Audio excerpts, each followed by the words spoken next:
오늘은 근래 2년간 좀채로 얻을 수 없었던 것을 다시 얻게 된 날이다. 나는 천리길을 걷고 싶다. 천편의 희곡을 쓰고 싶다. 천편의 시를 쓰고 천명의 소녀에게 키스를 주고 싶은 것이다. 봄은 흥분으로 나를 앓는 사람같이 해버린다. 불안감으로 가슴을 두근거리며 울부짖고 싶은 마음으로 길 모퉁이를 헤매어 다닌다. 이것은 1950년대 말 또다시 토마스 울프에게 나타난 모든 경험에의 걷잡을 수 없는 욕망과 류를 같이 한다. 울프의 천사여 고향을 바라보라의 주인공은 국회 도서관에서 서서 책이란 책을 다 읽고 밖의 길을 거니는 사람들을 빠짐없이 알고자 한다. 낙원의 이편이란 제목은 브루크의 시에서 취한 것인데 그것은 남양의 섬에서 천국의 감각적인 비전을 바라본 것을 의미한다. 브루크로 하여금 영국에서 미국으로 이어서 남양으로 건너가게 하면서 항상 피로와 실망을 잊지 못하게 한 그 경험과 불가지한 것에 대한 욕망, 그것은 또한 토마스 울프로 하여금 하나의 베스트셀러로 젊어서 명성을 얻었다가 10년도 못 가 파멸케 해버린 원인이었던 것인데 그와 매 한 가지 욕망이 피처 제럴드와 젤다에게 끊임없이 작용하고 있었던 것이다.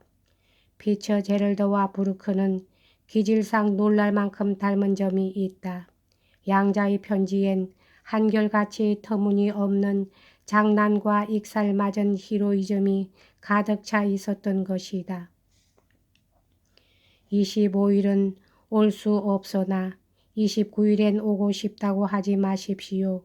우리는 29일에는 절대로 손님을 맞지 않기로 했으니까요.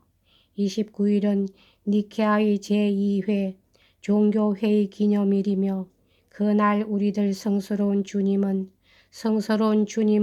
언제나 여기서 막혀버리고 맙니다. 브루크도 10대에 이렇게 쓰고 있다. 지금 방대한 로맨스를 써놓으라 한창입니다. 벌써 제5장까지 써놓았습니다. 달에 대한 그 유명한 나의 비유. 달은 나병 환자의 살에 생긴 큼직하고 누루죽죽한 헌대와 같다로 시작되지만 얼마 안 가서 훨씬 추잡해집니다.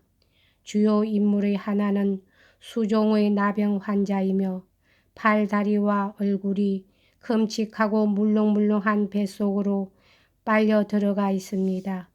커다란 인간 달팽이와도 같이 생긴 이 사나이는 누른 입술을 한 둥근 입으로 나지막하게 노래소리를 냅니다. 다른 인물들은 이보다 훨씬 품이 떨어집니다. 그러나 브루크에겐 지적인 진지함이 있었다. 어떠한 환멸을 당하더라도 알코올 중독에서 자신을 구제할 수 있는 훌륭한 지각력이 있었다.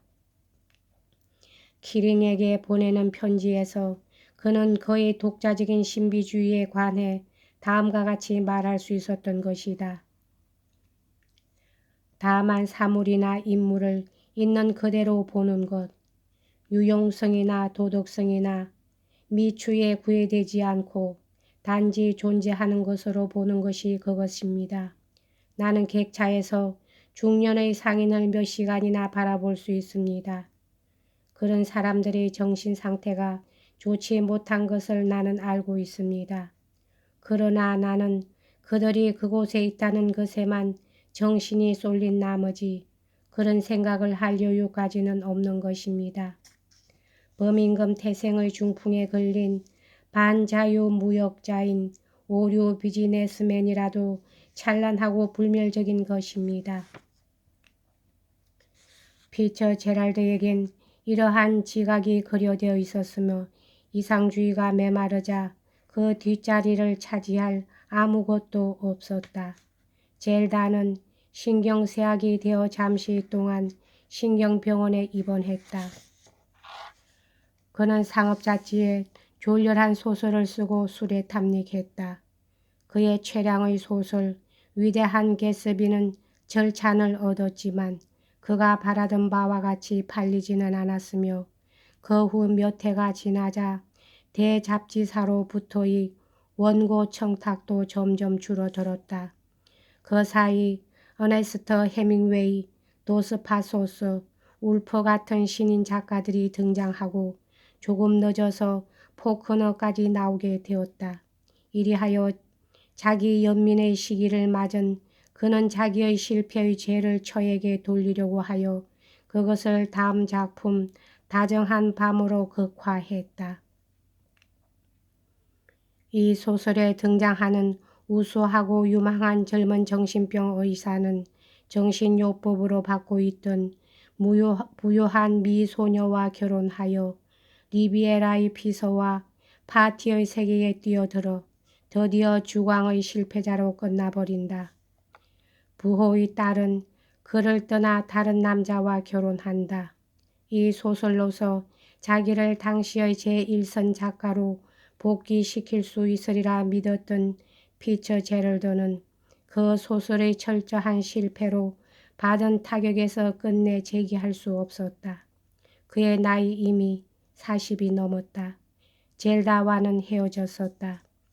그가 가장 진지하게 신중하게 구성한 이 소설은 아무렇게나 써내렸던 처녀작의 4분의 1도 팔리지 않았다.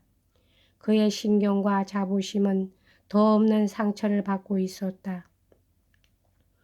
그때 돌연 그는 아웃사이드의 근본 체험, 그 황폐와 맞부딪힌 것이다. 이 일을 그는 분괴라는 수필에서 그리고 있다. 의사로부터 결핵이라는 선고를 받은 그는 그 자리를 떠나서 휴황을 한다. 그러자 벼랑간 놀라웁게도 내 병은 나아졌다. 그리고 소식을 듣자마자 현 접시와 같이 산산이 흩어져 버렸다. 오랜 해에 걸친 끊임없는 활동의 정신적인 피로가 드디어 나타난 것이다. 그것을 분석하여 보면 다음과 같다. 난 2년간 그 어떤 그것을 내면적인 정직이었는지도 모른다. 그렇지 않았는지도 모른다. 유지하기 위해 내가 사랑하던 것으로부터 나는 떠나갔다. 그 결과 아침에 칫솔질을 하는 것에서부터 만찬 때 친구들과 만나는 일에 이르는 모든 일상 행동이 힘이 들게 되었다. 나는 이미 오랫동안 사람이나 사물을 좋아하지 않는 것을 알고 있으면서도 지난날과 같이 좋아하는 듯 꾸며 나갈 수밖에 없었다.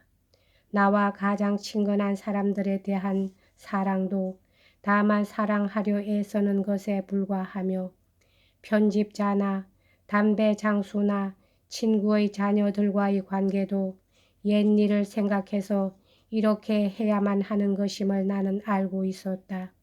같은 달 안에 사는 나는 라디오 소리, 잡지 광고, 트럭 소리, 나아가서는 시골의 죽음과 같은 정적까지도 싫어졌으며 인간의 연약함을 경멸하고 완고함에도 저기를 느꼈으며 잠이 오지 않는 밤을 미워하고 얼마 안 가서 밤이 되어버린다는 것으로 낮까지도 미워하게 되었다.